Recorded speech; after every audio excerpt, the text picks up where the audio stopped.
Hello and welcome to another presentation by the Lone Road Ranger. Today we're talking about Edna, Kansas, a little town in southeast Kansas who's been around for a long time. Edna started out with a population of around 26 people in 1880, and today, at least at the 2020 census, they had 388 people. And they're all good quality folks. They're just nice people as you'll ever find. Well, sit back and relax and we'll tell you a little bit more about Edna, Kansas. This is the Edna Cemetery. Nice, clean. It's an old cemetery, but it's very well kept.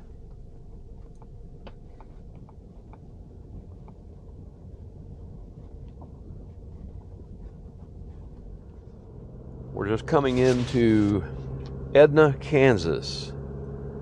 Small town in southeast Kansas.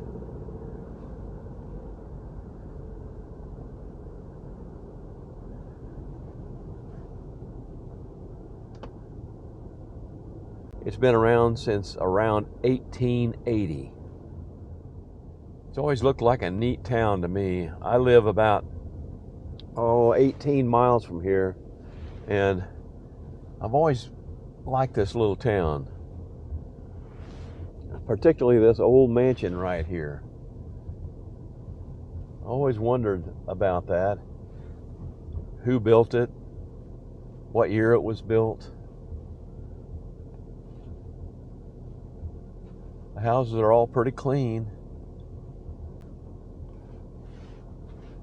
There's a nice church. United Methodist Church. Very nice church. And this is downtown Edna, Kansas. There's not a lot here anymore, but at one time it was a fairly thriving community. There's the Masons and the post office. This store right here is pretty interesting. It's called Edna Mattress Factory, and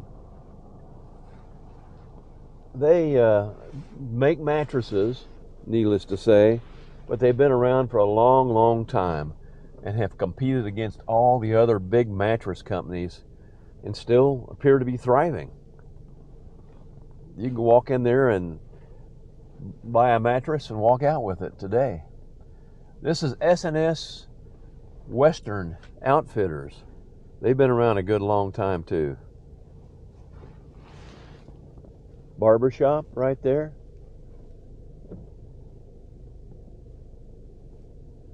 This on the corner here is the old First National Bank. And of course, across the street from it is a Community National Bank. Been around for a long time now. Edna Veterans Honor Roll. S&S Lumber is now Rexwinkle Lumber. And we built a house about 2.5 years ago. We bought a lot of material from them. Very nice hometown people, and they do a great job. They have all the materials that you need right there. Pretty farm. This place right here used to be a John Deere dealer, if I remember right. And I went to school with a fellow by the name of Johnny Houston, and his dad used to work there. I'm going to go around the corner here and show you a couple of places that are relatively new. They've always had a history of having a good cafe out here on the highway. And there's a new seafood place, I believe it is, out here. And it hasn't been there very long. So I don't know much about it. We'll go take a look real quick. This is it. It's called Deep South Fish House. It says open, but I don't believe they are open right now. Just guessing. I have to come try this. This has been a breakfast cafe in the past and just a regular restaurant also. I've had a couple of people who tell me it's really good. Edna supports a farming community, and naturally the grain storage and processing area up here is very important to the town in general. It's pretty impressive when you look at it. A little town like this having such a nice granary. It's owned by Bartlett, and we're going to be seeing more about Bartlett here pretty soon, but in another video actually. But the company's pretty impressive, and it's all dedicated to the small towns. You look at this big old towering storage facility.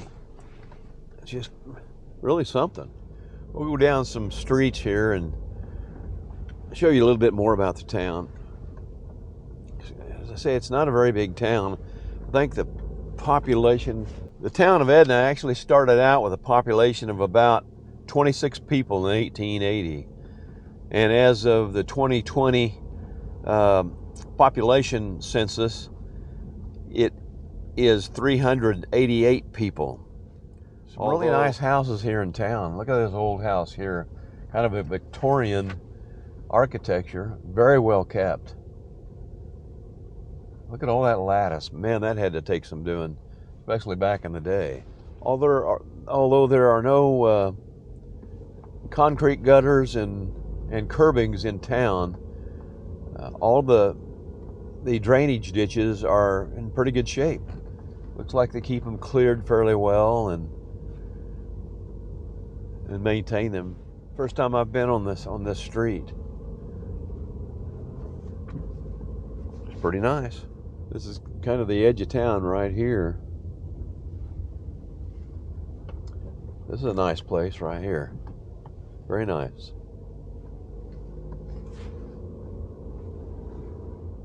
And the elementary school, Edna Elementary. It's a very nice school. They have a nice gymnasium, and I think they got like 116 students. I think they go only through the 5th grade, if I remember right.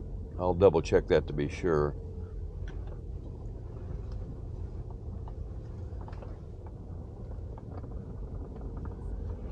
Have nice playground equipment, benches, swings.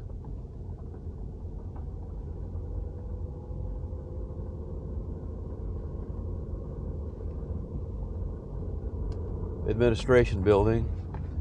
I'll show you the gymnasium. Edna Wildcats. This is the gymnasium here, and my grandsons play basketball, little league basketball, and we come over here to engage the Edna Wildcats once in a while. Got a nice little baseball field here, and nice tennis court and basketball court combination. That's nice. Real nice. This is the First Baptist Church. Looks like a nice church. And down here is the city park. Again, playground equipment, shelters. And as I remember, Edna produced some fairly good baseball players, at least from my days, which is in the late 50s and through the 60s. And we played against them over here, and they always had good baseball players. This is the baseball field, which kind of shows that they have invested in that talent. They even have a batting cage here. I think this house is a house where my good friend Johnny Houston was raised. We used to come over here and play basketball. He had a basketball court, goal that is, right outside the garage there. Well, that takes me back in time a ways. They got a nice big water tower here in town. For such a small community, it's a very nice water tower. I never noticed that before. Oh, one other quick thing I'm going to show you here.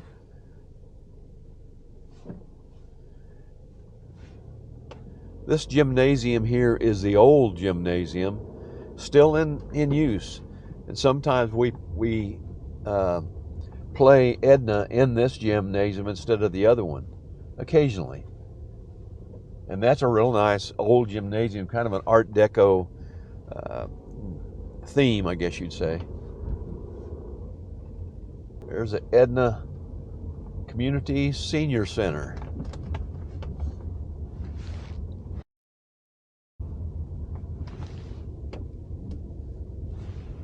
Well, that does it for our trip to Edna, Kansas.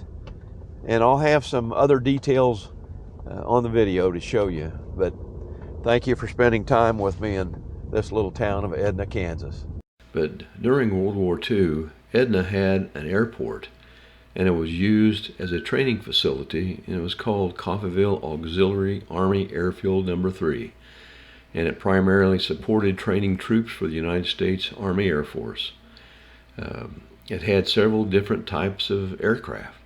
The P-40 Warhawk was a fighter used for advanced training and combat preparation. The Vultee BT-13 was a basic trainer used for pilot training. And of course, the B-25 Mitchell was a bomber aircraft for training bomber crews. I would like to think that they helped win the war. And if not for their efforts, we might be speaking German now. I want to thank everybody for taking the time to watch our channel and listen to me speak.